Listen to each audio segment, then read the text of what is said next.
सेठ जी, अगर ये टोपी वाली स्कीम आपको पसंद ना आई हो तो मेरे पास और भी एक बढ़िया स्कीम है।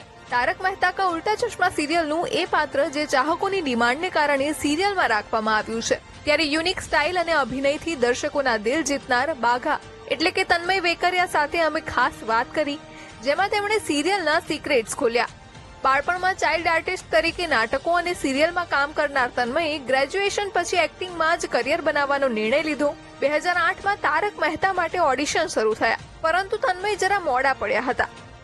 2010માં પછી જયારે ઘનશ્યામભાઈને બાયપાસ આવ્યું ત્યારે અમુક એવી વાર્તા એવી હતી કે જેમાં નટુ કાકાની જરૂર બહુ હતી પણ એ કરી શકે એમ હતા નહીં, એટલે એના ભત્રીજા તરીકે મને ખ્યાલ આવ્યો કે આવી રીતના કાસ્ટિંગ થવાનું છે, એટલે હું જઈને ફરી પાછો મળ્યો, ત્યાં કીધું કે હા અત્યારે આ પાત્ર છે અને that's how it all happen. પછી રેસ્ટ ઇઝ ધ હિસ્ટ્રી.